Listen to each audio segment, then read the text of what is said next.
Good morning, everybody, and welcome to LPC's Coffee and Collaboration. We're so glad that you're joining us on this spooktacular Halloween day. We have one lone costume wearer, Sheila, who's definitely won the prize for best LPC dressed member today. If anybody else has a costume on, please feel free to turn on your screens because we would love to see them. I'm just kind of sporting the pumpkin colors. That's about all I've got today. But thanks again for joining us. I wanted to quickly start off with a few comments. We're fortunate that one of our speakers today is also the president of the Livestock Publications Council, and he has a really important update. And then I'll introduce our speakers and we'll get going with our session for today. But Ben, would you like to kick us off? Yes, thank you, Jennifer, and welcome everybody this morning. Glad to see some smiling faces here early on a Monday morning. So quickly, I just wanted to update everyone. As you all know, we've been in the process of a new executive director search to replace Lindsay, who's done a nice job for us over the last few years and moved on to greener pastures with certified Angus. But I'm pleased to, I guess, offer this early and formal announcement to everyone on the call today that we have hired Miss Stacy Fox, who is actually with us here this morning. I don't know if you want to show your face, Stacy, but Stacy comes to us from Texas and has been doing some independent work the last few years and has some background with the Texas Southwest Cattle Raisers Association and really a great background, a lot of enthusiasm, and we're very excited to have her on board. She is officially hired and working, and she's working with Lindsay right now on transition planning and getting everything moved over. So welcome, Stacy. If you want to say hi to everyone, that would be great. Sure. Well, I am excited and just really excited to get to work for all of you. And thank you for the confidence in me. And I can't wait to see what we can accomplish together. So I'm excited. Very good. Well, it's great to have you join us today, and we're really excited about this year ahead too. I know that we're going to do some great things together. And one of the things that we do, try to do every month when we can, is to do a coffee and collaboration.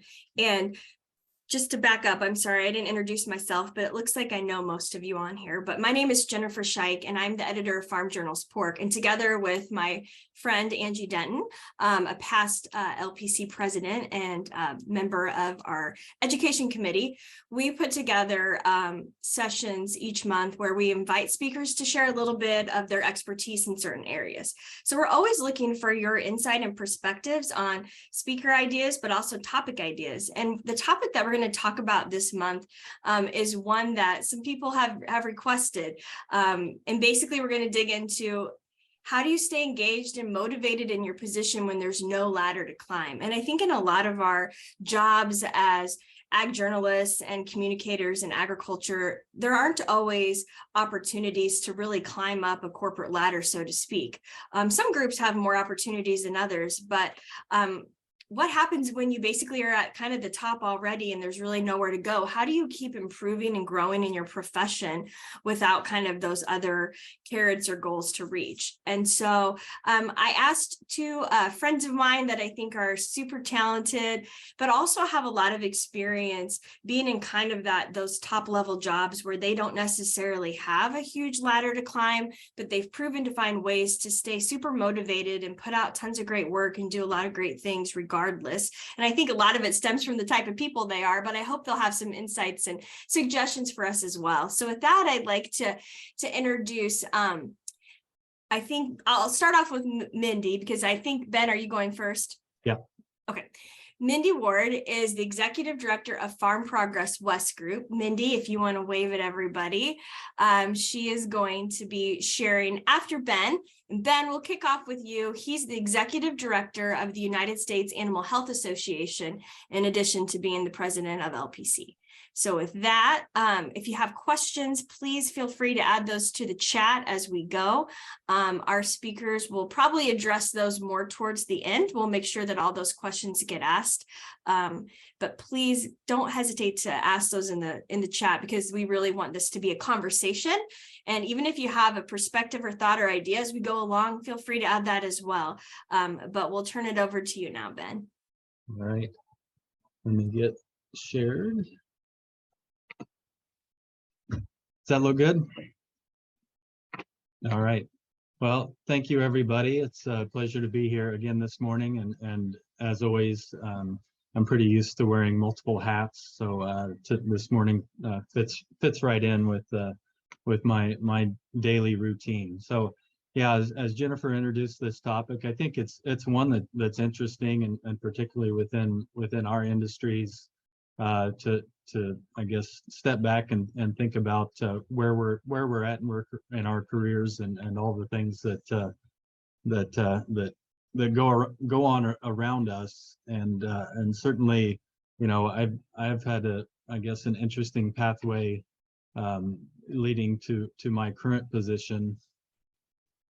So just I wanted to give a little background on where I've come from. I'm a native of Indiana, Purdue graduate, and have early in my career I was an ambitious ladder climber looking for experience and new opportunities, and was fortunate to spend a few years with Pork Checkoff and the National Pork Board, and then was moved on with the National Institute of Animal Agriculture and their communications department, and then had a brief stint at Osborne and Barr here in Kansas City before I was offered the opportunity with U.S.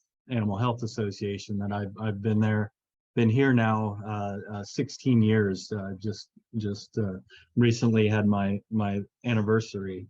So for me, coming up, it was very easy to be ambitious and looking for great opportunities as I was developing throughout my career. And it was, there's always a big question. I'm sure a lot of you still kind of feel this way of answering the question of what do I want to be when I grow up? And sometimes it's late in life before you figure that out, and sometimes it's very early. And for me, I was fortunate to kind of hone in on association management, and the nonprofit sector was kind of where I felt like I fit best, and so through my years leading up to coming to USAHA, it was evident to me that's kind of where I wanted to be. So with that, I've had this opportunity, and it's been a good fit. And I think that's kind of a key point when you think about your career in general, is that are you at a place that is a good fit? So today I've got kind of three areas that I want to talk about, and the first is a very obvious one for anyone of keeping motivated and engaged in what you do is just career development.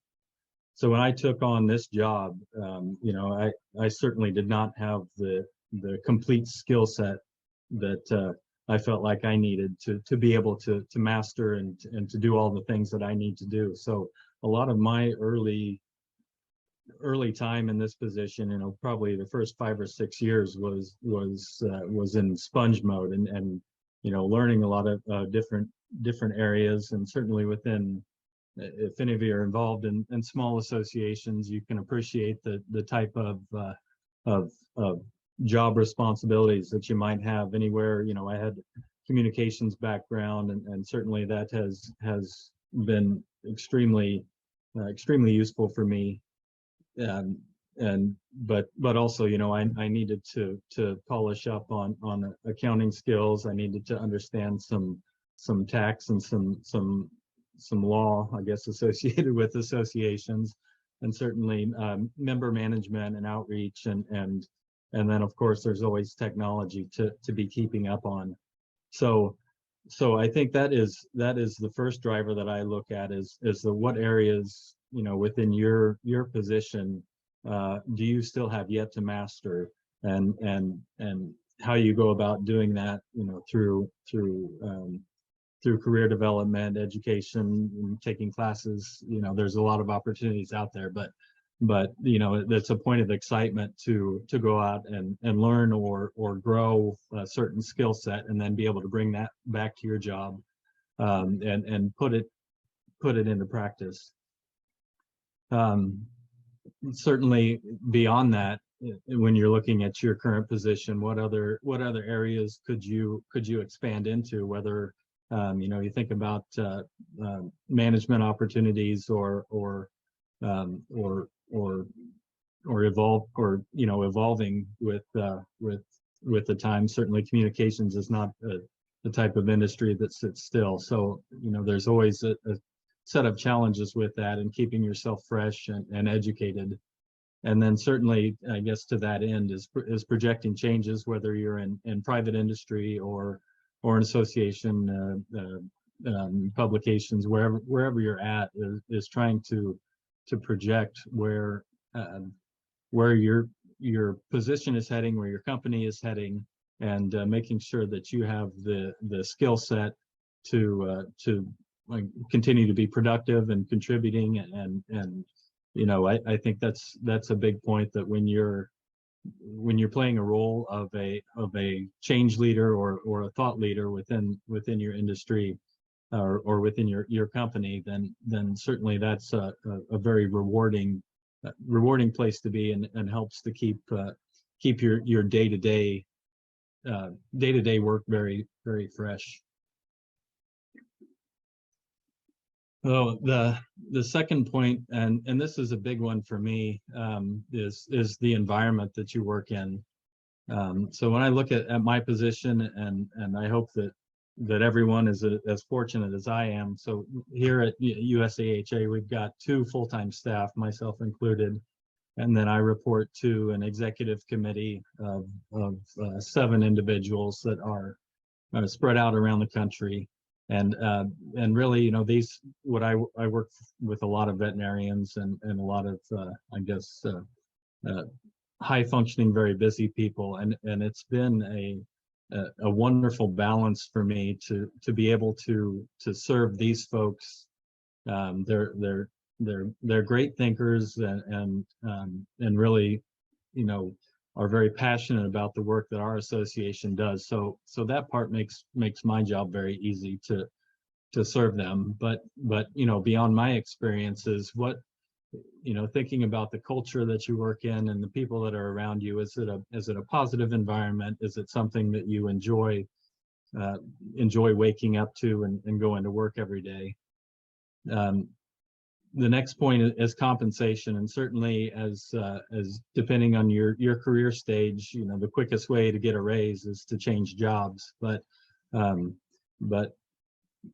me, there comes a point where you think about compensation and being taken care of, which you can reach a point where it's comfortable for you. Sure, you could go out and chase more money if you wanted to, but I guess kind of finding that point of where you want to be from compensation, and certainly that's more than just salary. That's all the perks and benefits, and particularly for me, I've got a lot of flexibility. I think we've seen that with teleworking becoming more of a carrot out there with a lot of employers. So looking, I guess, holistically at that approach is, do you feel like that you're comfortable with the benefits, that you're able to keep food on the table and do the things that you want to in life? The 80-20 rule, I think, is one that's very important, and I don't know how much you guys think about this, but certainly, it's an identification of balance within your work. There's going to be 20% of your work that is just not fun. It's dealing with disgruntled members or customers, or doing some of the drudge work that's just tedious and not really rewarding. But you get through that to do the 80% of work that is engaging and exciting. So that that's a point that I like to keep at the top of my mind a lot. If you have a bad day, that this isn't the way it is every day, and really keeping in mind your happiness in your position. So I've been fortunate to have that where a lot more days are rewarding than ones that I have to trudge through. Lastly, within your professional environment, there's so many opportunities with groups such as LPC, and I'm also a member of the Association for the American Society of Association Executives. I got to get the acronyms right. But ways to engage with other peers, outside of your daily, the people that you talk to on a daily basis. It's great to have a network outside of sharing ideas and I guess looking at your problems or looking at opportunities a little differently, bouncing ideas off of other folks. So certainly all you guys are engaged in LPC, but I encourage you to become active in those. It's a way to, I guess, kind of spread yourself out and find other ways to reward your day-to-day work.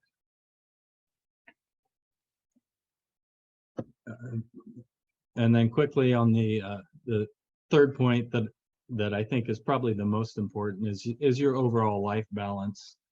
And I know early in my career, I was very, very career driven and very focused on that. But when I took the position here with USAHA, I had just gotten married and we were expecting our first child. And now yes, we've got 6 kids now, and that takes up a lot of my my mental capacity and certainly for me, being here now 16 years, that USAHA provides me a level of job security where I still get a professional satisfaction in the work that I'm doing every day.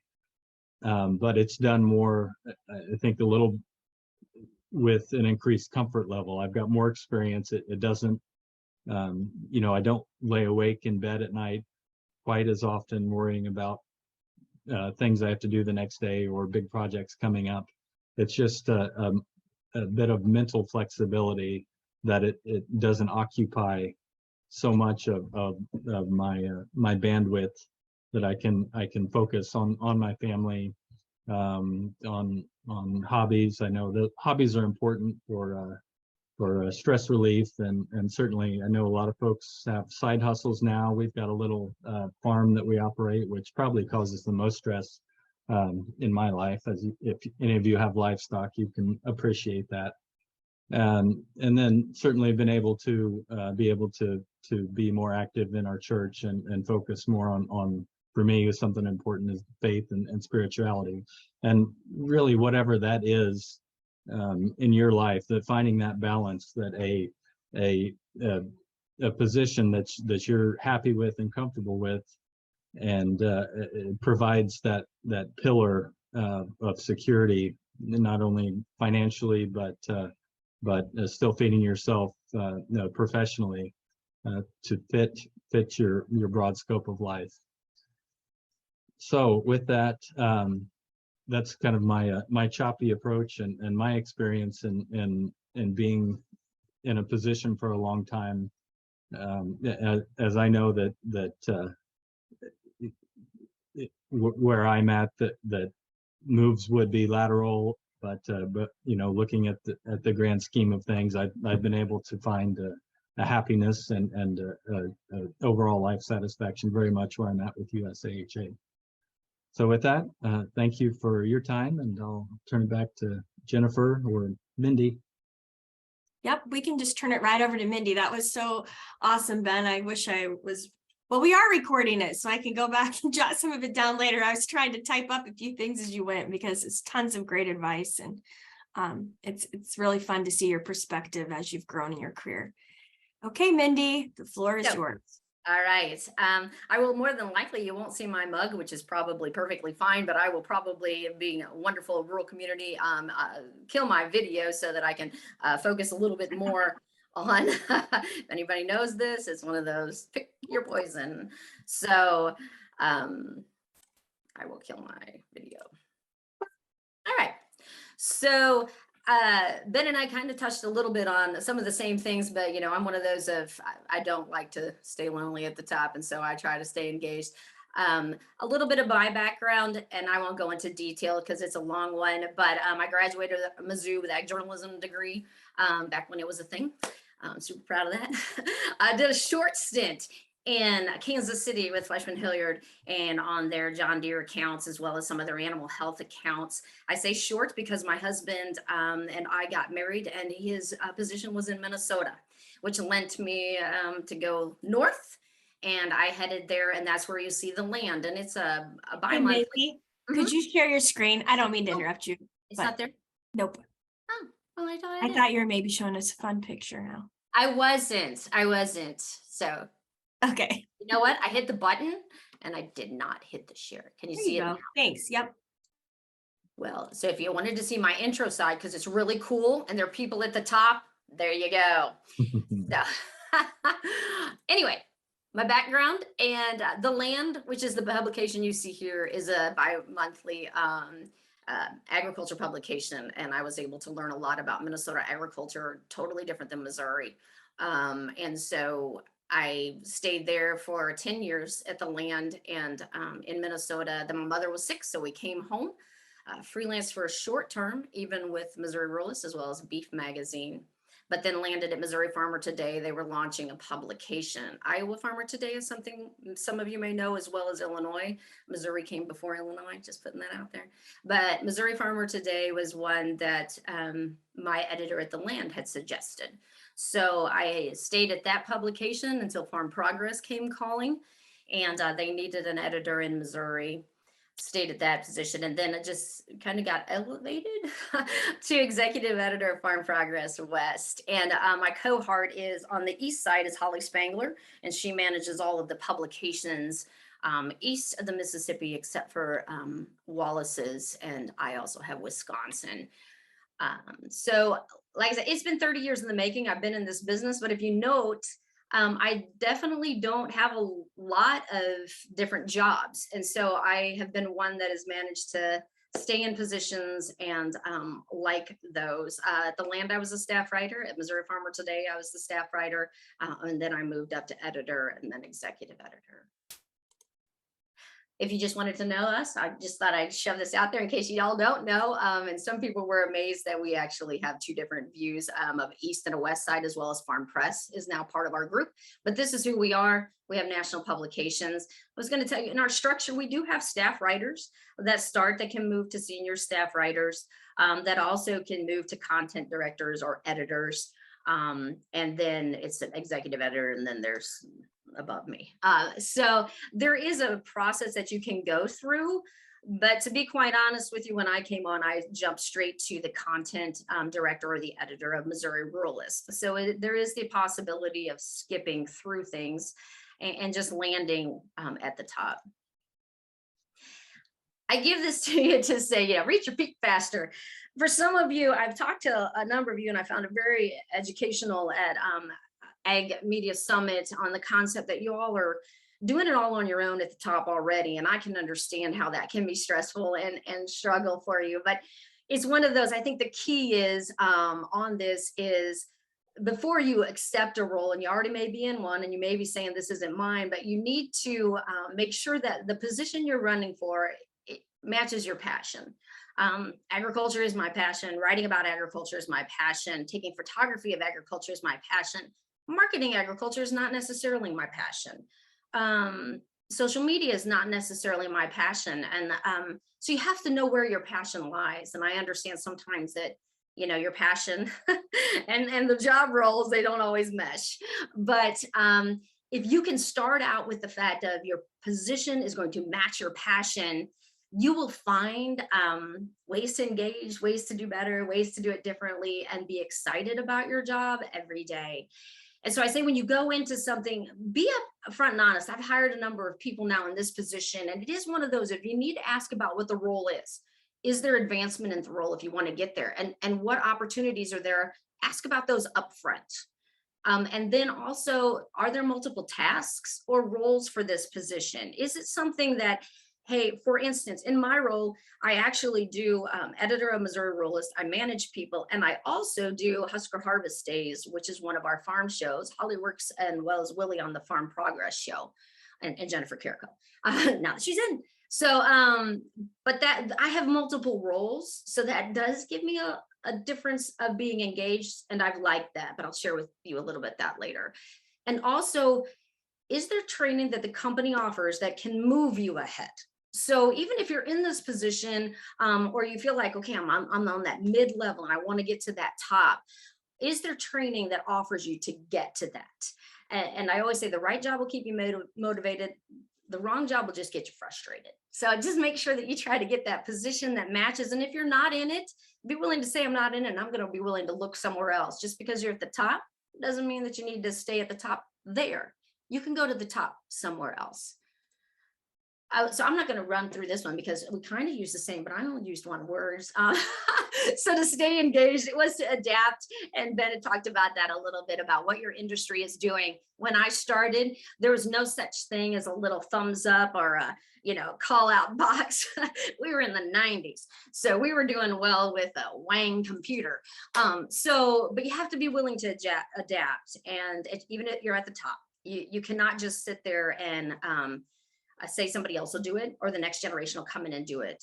You have to be willing to put in the time to adapt to what it is. Anticipate, he talked a little bit about that. Where's the industry going? What do you need to do to get there? And I always tell people, especially my next geners, if you see something on the horizon, tell me what it is. That way I can tell that you are engaged in it, you know what it is, and you're looking out not only for your position, but for the company as well. And so you can say, hey, you know what, we used to fight a little bit on whether or not we do TikTok, but it's one of those, you have to look at where people are at in our own business, where our farmers are at, readers are at, and anticipate where they're going. And so if you have those ideas, it doesn't matter your age. If you're in that space, find it and look for it, and then ascend. And that's not toward wherever you'd like to be, but it is one of those that gives you the type and the ability, if you've adapted, you've anticipated, or those two can be reversed, that your director or your whoever's above you at the time can see it. And if there's nowhere to ascend to, for me, it's all about self, not gratification, but one of those of feeling good that I have done something above and beyond what I thought I was capable of. And so that's why I say taking chances creates those growth opportunities, because sometimes I feel like, okay, that's not my skill set. That's not my wheelhouse. And so if I have adapted and anticipated, I'm like, I feel good about, even in my position, there's nowhere to go, but I feel like I'm adding to my position, and I'm just a person who likes to add to what I do in my job space. So I'll give you these tools, and this is kind of where we'd be at, and I was going to focus a little bit more of time on it, and I will hurry for you. But these are some of the tools that I look at where I'm at in my position. Yes, I could go a little bit higher. In a lot of positions, you'll find that, especially big companies, it's somebody retires or somebody voluntarily leaves that you get to move up. Sad but true, and that's where we land on that. But for some of you that are young, that are at the top of where your communications department will be, you're already there. And it's not that you're lonely there. It might be, again, that you're frustrated there, or it might be that you're just trying to figure out how to do it all. So here's some resources that can help you advance, and then also to curate that career mindset for you. I say professional development. And there's a number of different things. It can be within your company. It can be within an organization like LPC, and that's the next one we have as well. It can be within an organization or outside of it. LinkedIn Learning is a good area I know that I've done that, especially when SEO was coming on, and it was not in my wheelhouse, and I did not grow up with that. It wasn't something I learned in college.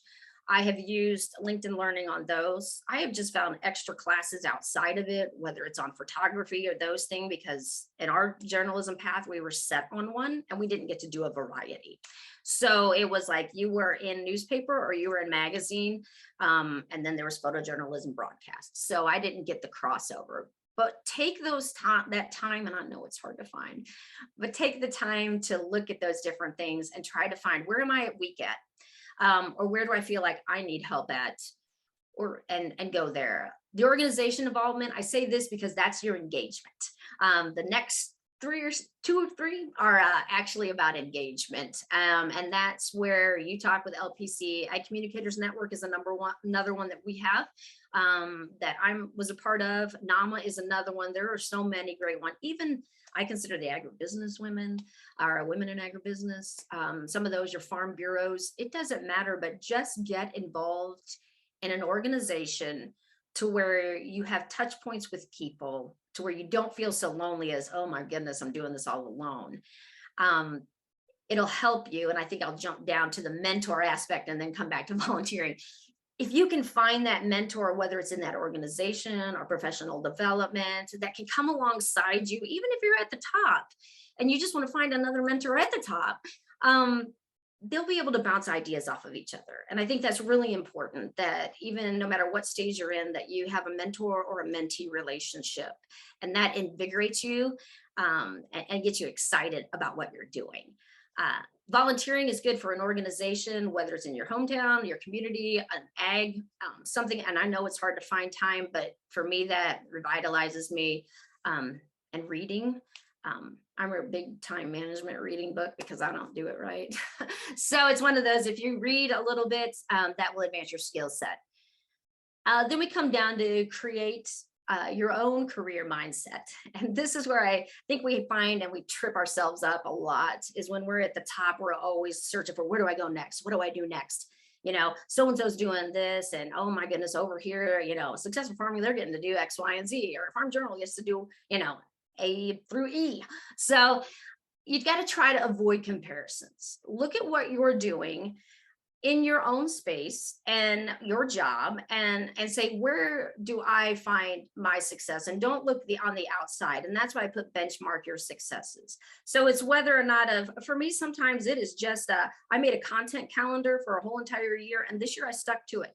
This year, I actually interviewed 4 covers of farmers who were involved in different commodity organizations, stuff of that nature, to where when you're up there, you're still engaged with what's going on in your, you know, space of editorial content, but you're also finding your own successes. Because I think we trip ourselves up on the fact of, we look at somebody else and what they're doing, and we don't really realize our own achievements. And I think that's good to do, to look at where you've come from and where you are. But it's always good to want to go somewhere else. Like I said, that's not a problem, but it's always good to just know yourself and be true to yourself. I giggled at this. I don't know if it'll work, but yeah, nobody probably remembers this. I'm going to play it, and there's no sound, so don't worry about it. You can just hear it.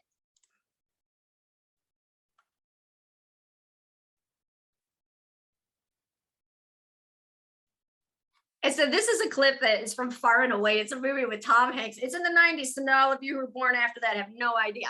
But he says, this land is mine, mine by destiny. But at the end of it, this story, you'll find that it's with Nicole Kidman is his love interest here. But he says, but all the land in the world means nothing without you. And he has to stick a flag in it with her. And I think that's what is really, really important, is when you're at the top, don't let it be the only thing you do. It doesn't mean anything unless you've helped others along the way, engaged with yourself, told a great story and a farmer loved it, interacted with a client and they thought it doesn't mean anything if you're going to climb to this top and you're just going to stick a flag in it. It's good to do that, but it's one of those things that you need to make sure that it doesn't mean anything unless you have people alongside of you. And I always giggle as, this is the reason why I do what I do. They are my people. They are my sheep people. I love and adore them. And they're my family. These are my nieces and nephews. We've come generations. The girl with the really curly hair is my daughter. She still stays in the show ring. And these are just our family friends. I do what I do and I stay engaged because of them. I want them to know what agriculture is about. I want them to understand how to write, how to video, how to take photos. I want them to know the basics of what I do. And literally, I'll bring them alongside to where they were able to take some of those videos, tell some of those stories, and just kind of mentor them along. But that's who I do things for. That's the reason why I do my job and love my job and stay engaged, is for this next generation. So I encourage you along the way, because it is not easy to be at the, at the top or the only person, but just try to stay engaged if you can. So I will stop sharing so you can see. There you go. That would do it for me. I appreciate the invite to be here. So. Oh, well, thank you so much. That was so insightful. And I think you guys both, let me turn my video on, shared a lot of great tips and advice for everybody. And there were several things that I was jotting down as you went through. I'm rambling just a little bit to give you guys a chance to ask questions, because I'm sure there are a lot of good questions out there. I see a wide variety of, what's the right word? Ages, experiences represented. So I'd love to hear what you guys have to say, but can you guys maybe share, was there a mentor or somebody who helped kind of show you how to do what you're doing? I feel like you guys have a ton of great insight and advice. Did anybody help pave that way for you? I love your perspective, Mindy, on trying to make it better for the next generation. So who helped show you guys? I'll go first, I guess. It's an odd one. The person who helped show me kind of the way of ag journalism, my really first ag journalism gig was at The Land, and that was Kevin Schultz. And he was my editor at the time. It took a lot of time with me to help craft my writing style, craft how I sought out stories, and what I did with them. The irony of it all now is Kevin actually works with me, but for me. So we giggle a lot because he was my boss all these years and taught me how to do it. And now technically I'm his boss, but he is just one that I guess has come alongside, still does it with our next generation in those groups, still offers that type of thing. So he has not stopped. He's just that guy. Yeah, for me, I've had several over the years. I think, in my early career working at Pork Board, that I worked for Cindy Cunningham, and she was phenomenal in just kind of taking me under her wing and teaching me professionalism and dealing with people, and certainly her work ethic is unmatched. So that was a big one. I think she was on earlier and now she's not, so she doesn't get. I'll have to message her later. But yeah, and that was early career and helped to set a path for me. And certainly there have been others within USAHA that have really, I guess, taken the extra step, investing time with me, as far as professional development and keeping me driven. So there's different facets, a lot of them with the animal health side, some from a management side. So you look for those people, and I joke that I kind of maintain my own personal board of directors as advisors for different things throughout life. So it's kind of good to have a list of key people that you can count on. That's really good advice. And it's probably something that we do, but we don't really even think about the fact that we're, have that. I love the personal board of directors idea. Formalize what people do. I just had one of my mentor in college reached out and sent me a note about a story I wrote this morning. And, I think you're never done mentoring those people. She still inspires and encourages me to this day, even though we don't get to see each other very much anymore, and certainly don't work together professionally like we used to when I was in college and she was editing all of my stuff. So keep kudos and reminders also to keep mentoring. Betty has a message. Oh, wait. Betty's like, that's just a private message. Sorry. I apologize. Betty, now I put you on the spot. So do you have any questions for our speakers? Oh, thanks for that, Jennifer. Questions. Well, admittedly, my daughter just got up, so I was kind of MIA during Mindy's involvement portion, but I am curious about and if you guys already touched on this, I'm so sorry, but how to stay connected with this group and with your peers in a virtual world when so many of us work from home. I think you all are doing a great job with this type of atmosphere. I really, truly do. And I know Ag Communicators Network does some of this as well, but I think you're doing a great job. And that is something that we didn't have to go through. And I'll tell you, and to be honest, when it comes to those who are, in different positions as an up higher up on the ladder, it is harder to try to figure out how we engage that next generation, because we have never been in this position of you come in and work, mostly virtually for you. I only had 7 months, I'll tell you that, in an office. The rest of it was not. My whole entire career has been spent at home.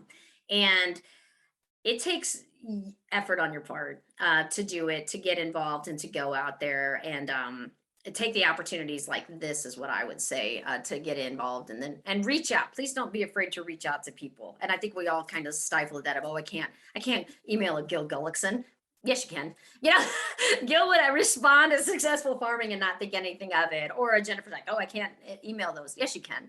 And we would welcome it. So do that.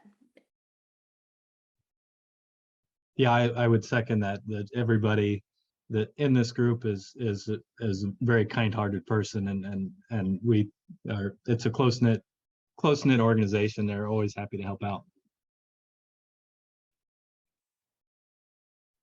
Yep, that was a great question, Betty. And I think that, I think it is sometimes intimidating to reach out to people that you may not even know as well, but just want to get to develop that kind of a mentoring relationship with. But I can speak from all angles that I've heard people say, and I've also experienced it myself, like, yes, we get so tunnel vision on what we need to do that we sometimes forget to stop and just think, oh, well, who can I, it also feels weird to be, hey, would you like to be mentored? So, when someone told me that, I was like, well, that's an excellent point. So don't hesitate to just jump in and ask questions and just reach out to people and see what clicks. So we're at 10:46, and I try really hard to make these be done as close to 10:45 as we can, because I know how busy Mindy and Ben are and all of you. So I just want to say a huge thanks for jumping on.